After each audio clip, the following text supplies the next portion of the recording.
5 years ago, I was living in my dream. I have a decent job. I'm still living in my parents' house where I don't need to pay bills. I travel to different countries and I'm able to buy the things that make me happy. But 5 years ago was a totally different story. I changed my plans in life. From attempting to live the American dream, to manifesting to exist in my Australian dream, to actually pursuing my Canadian dream. Life is full of challenges, but never lose hope.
Dito puro.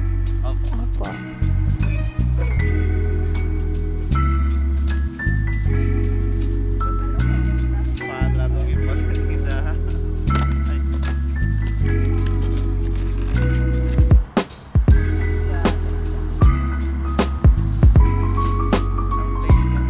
Hello everyone! We are currently here at Peterborough Zoo. We're doing a picnic. Look at this one. Hello my love! We're just having sandwich and lechon manok. We have some coffee and what's this one? The pad thai salad, which is actually our first time going to try it. It's so peaceful here and it's just a family friendly picnic or a zoo. And yeah, it's nice because we can bring our... Is that Nika? Nick? Next!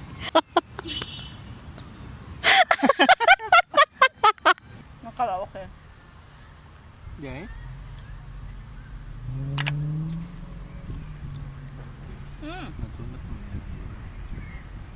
Let's try this.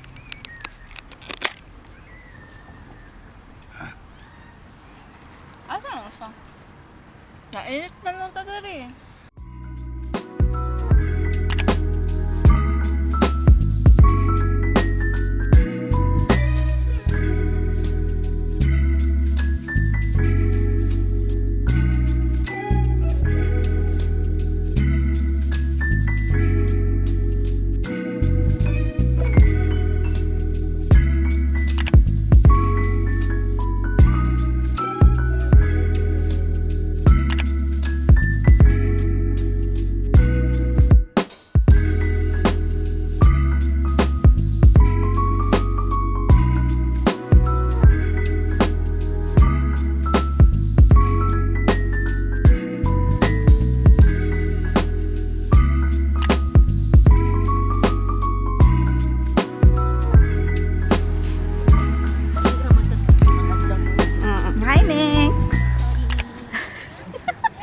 Nag-date-date.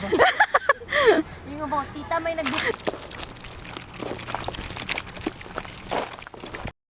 Hello everyone, my name is Idonna. If you're new here, I am a Filipina who came here in Canada as an international student last 2021. My life changed because I came here and I graduated from my international studies in biotechnology program, specifically in forensics last August 2023. And I transitioned going to my postgraduate work permit right away. And I am luckily in my working girl era, which I am working in a company as a research technician, and I'm lucky because I am working full-time permanently, and I'm currently working on my permanent residence card. So in this episode, I will be talking about all of my challenges and obstacles that I experienced during my international student era, and all of the challenges that I experienced during the transition period going to my postgraduate work permit holder era. And so, note or disclaimer, I will be talking about my personal experiences from the past years 2021 to 2023. I know for sure that there are a lot of changes in the IRCC website, so please do rely on the latest updates. I'm putting down a link down in the description for you to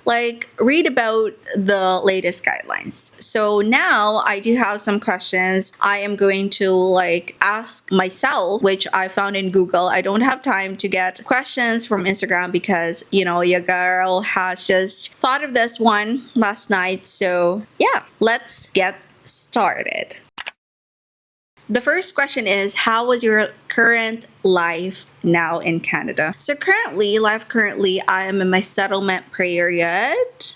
Yeah, I'm in my settlement period. I just finished my transitional period where I just started my working permit, started getting the salary, those kind of that part of your life where you wanted to go out, you wanted to travel because you still want to enjoy your first 2-3 pay stubs or pay slips that you received from your full-time full-time working era. And so I'm now over from that part. I am currently in my settlement area. I am currently in my settlement period where I am thinking about finances, RRSP or my retirement plan, my TFSA, the tax-free savings plan, and stuff like that. And we're currently budgeting for our wedding, which would be upcoming next year. And also there's a lot of things that we wanted to save. So that's a part of the settlement period. A future house, a future, you know what I mean? And so yeah, that's where I am currently right now, and I'm happy with what I'm currently doing in my life, how I'm doing, how's life in Canada. And of course, you can see that one from my previous episodes that I'm really happy with my life right now. I am just, planning a lot of things. So the second question is, how do you manifest your life now? So I'm the kind of person who really manifests. Ever since I was a kid, I write down all of the things I really wanted to do in the next couple of years. So for example, when I was in my elementary years, 10 years old, 11 years old, I can already see myself in the next 3 to 5 years. So in my high school years. So in my high school years, I already can see myself in my college years. So stuff like that. And everything started, I think, when I was 6 or 7. And I already have a lot of plans. Me getting into medical course, I can see myself because my mom influenced me with that one. In my high school days or college days, I can see myself in the laboratory because I can see my mom always going to the hospital because she's working there, and I have she has a co-worker that is working in the lab, and I always go in the lab, so I can feel that I wanted to be a medical technologist in the next few years. And then when I went to college, I can see myself abroad, working abroad, because my parents have been working as an overseas Filipino worker for how many years? Don't know how many years. My mom, I know 9 years, but my dad, I forgot how many years he's been working as an OFW. And so everything is influenced by your family for sure. And everything is I can see really myself just by making a timeline. So for example, in the year 2020, I can see myself abroad in 2021. In 2022, I'm in abroad, I'm traveling and stuff like that. 2023, I finished studies and then I'm still traveling. 2024, like that. I can always see myself in the next 5 years years, that is how I manifest life. And you always have a backup plan. You always have plan A, plan B, plan C. That is how you do it. That's how you manifest life. Because if there's something wrong with plan A, go with plan B or go with plan C if plan B is just not good for you. Don't settle for less.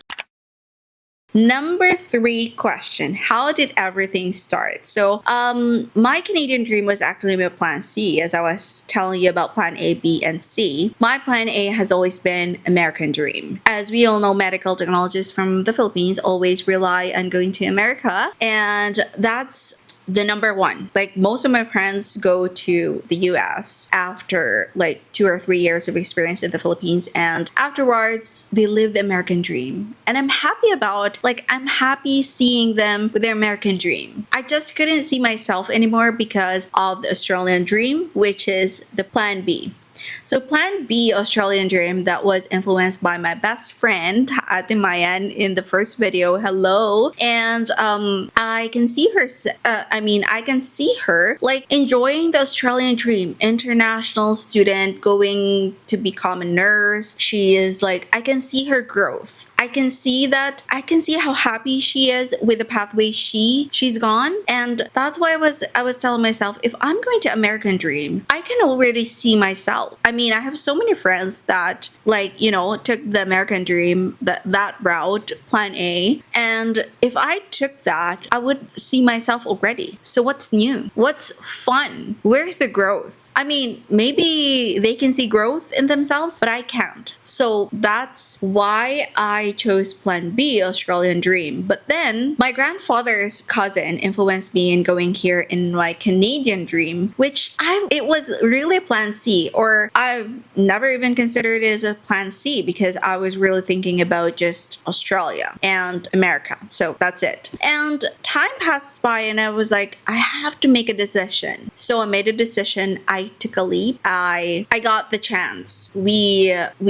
tried to process it, and that's where everything started. I was even denied for my first application as an international student coming here in Canada, but then I never lost hope. I took the second chance. I told myself, if the second chance I'm going to fail, I'm going back to plan A. It means it's not for me. So that's how everything started.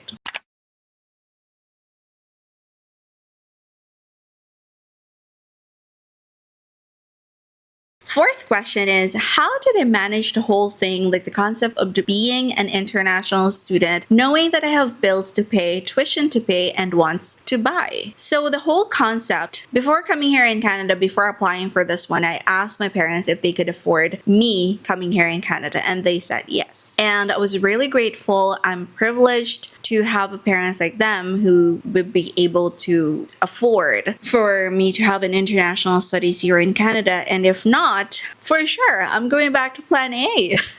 And so coming here in Canada, I only had $1,000, like $1,000 US, not even CAD. So as we all know, US dollars has a greater, exchange rate than the CAD itself. And so I came here, I had $1,000. I'm so grateful because I have my aunts who's been living in Toronto, and they really adopted me for a whole month. I came here in Peterborough after a month, and I had a lot of struggles actually. I wasn't thinking about the tuition fee. I was thinking about how I'm going to live with $1,000, and the $1,000 were already deducted with a lot of things because I shopped and stuff like that. And gratefully, my accommodation for the next 4 months were already paid by my parents, and I'm just so thankful about it. So the job opportunity that I got was a month after I came here in Peterborough, and I was really nervous. I was really afraid what I'm going to eat in the next few months because I might run out of money. My parents even asked me if I have enough money to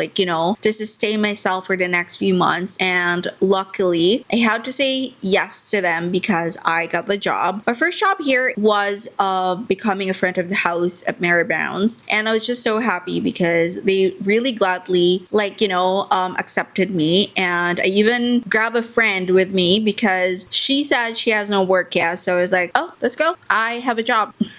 And so, yeah, everything started Mary Brown's, and then I switched to another job, and then I switched to another job. And I think this is my fourth job, which is really like, it really helped me with enhancing a lot of my skills, how the way I talk, the way I approach people. And I'm glad that a lot of Canadians here are just so friendly. They're so talkative and they're just accommodating. And I feel like I'm in the Philippines because Filipinos are hospitable, and I can see why Canadians are also hospitable. And I was just so happy. I experienced a lot of jobs. That's what I was thinking. And the ones to buy, I could still buy the ones I want. Like, I bought my own coats, shoes, and whatever I wanted. I could still buy it because of my parents. And I'm really thankful for them for that.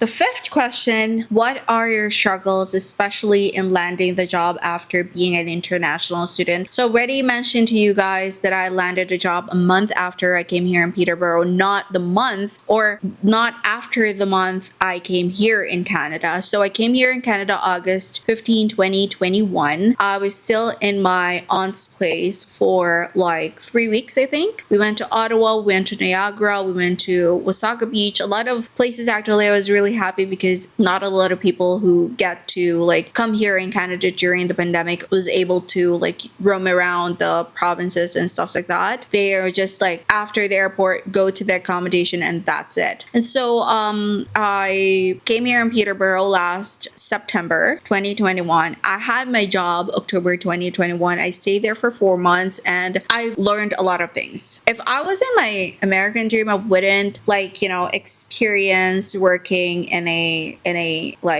fast food chain. No, it would be a totally different story, and it's a same story as the others. That's one of the reasons why I came here. I wanted to live differently, and I want to see growth, and I want to see myself learning a lot of things, not just the same things that I learned back home. Yeah, I'm so thankful for that. I'm happy with my friends there. Nothing personal though. And so the last question is, how did you get into PGWP era? So this is another long story. So the PGWP transition for me was kind of funny because I was in a maintained status. So before getting into the PGWP, I was still in my co-op area or placement. So my student permit it was about to expire August 11, 2023. And I'm not sure, during March of that year, I wasn't even sure if I'm going to land a placement or if I'll be getting a placement in the next how many weeks. So the moment that I thought about it, I right away applied for my placement. And I was like, I should apply this one in advance because, we never know. We never know. And I don't want to be in a maintained status just because of this one. So I applied for it March 2023. I never expected that my study permit extension would never come by August 11, 2023, which is so crazy because the processing time is just supposed to be 3 months, and March in 3 months would just be April, May, June. And I waited for 6 months for my study permit extension. And there's a lot of tricky things when it comes to transitioning from study permit to postgraduate work permit, because if you are in a maintained status and you're going to apply for the PGWP, you're going to wait for your PGWP to be approved before working as a full-time. Unlike if you are already a valid study permit holder and you are going to apply for the postgraduate work permit, you're able to right away land a job, a full-time job, whereas you're going to wait for the PGWP to be approved and you never know when it will come. So those were tricky stuff. I don't know if those still apply in this year 2024, but that's what I experienced personally last year. It was a real struggle when it comes to your paperwork in the immigration. It's just crazy. So my advice is, if it is more than the processing time, please do call the immigration before 8 a.m. I know they start at 8 a.m., but if you call it 7:50, 7:51 too, you are going to get personally talk a representative from the immigration. Or if it won't work, the second option you can do is contact your member of parliament in which city you are. So for example, I called Michelle Ferrari here in the Peterborough MP. So thankfully she was able to, help me with everything, and my PGWP was approved after 2 weeks since I applied for it. I was just so happy and thanking everything to her and to her team. Anyways, so that would be everything. I'm just so happy because I shared to you guys all of the experiences I experienced here in in Canada for the last 3 years, and I'm just so happy. If you are planning to become an international student here, please do go to the link down below. I'm providing the link where there's the latest guidelines of the international students here in Canada. So please do, and good luck, and also good luck for me. Anyways, back to the vlog.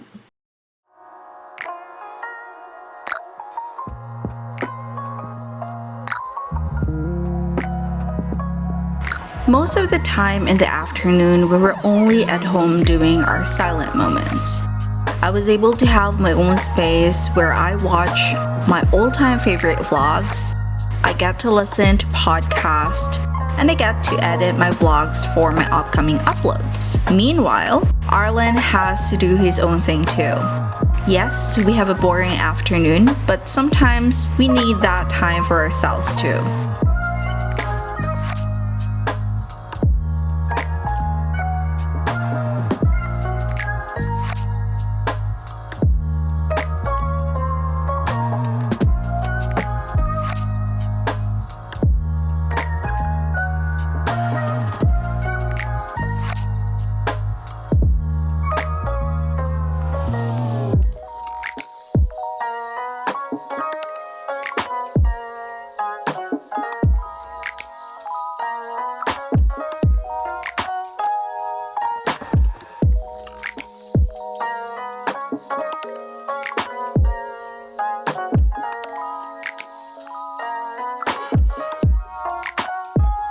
We also ended up just eating the foods we ate during the picnic because we still have so much left over, and we ended our night watching Sweet Home.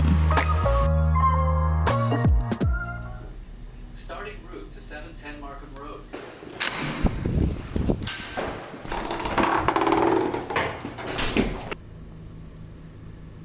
Hello. Happy Sunday. Well, happy for most of the people. It's a beautiful weather today. I don't have the energy. I haven't had my mic yet. I haven't brought it. Sorry for the bottled waters at the back. But yeah, I was just not in the mood to express for what I feel right now. I'm just waiting for Arlen because he has an appointment here in Scarborough. That's every Sunday appointment. It's not in the Park Medical Center. It's just where I am parking right now. I just felt so bad about myself. There are just really some people who do not understand the word how are you. So there's just people that criticizes you without even asking how you are, and I feel bad about myself, but at the same time I felt bad about them because they don't appreciate what you are, or they don't even ask you how you are, which is quite a bad perspective with other people. And I don't know if I'm going to include this one in this vlog, but it wasn't a happy start of the day for me. Anyways, I'm gonna do watch vlogs. This is what makes me happy today. This is Life of Riza, the art of showing up. It was an emotional Sunday for me because I was judged by my weight and body figure by someone who is close to my heart.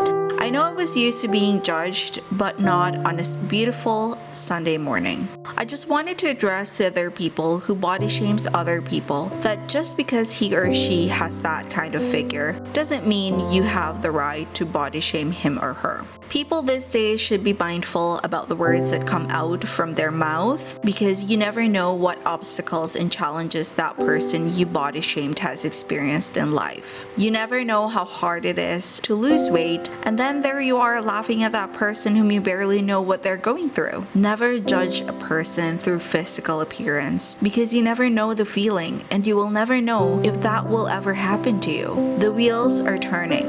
You just never know when it's your turn. Nevertheless, if you are body shamed, if you are confident and love your body, never listen to those crazy people around you. Listen to your body and soul and remember, you know what's right for you.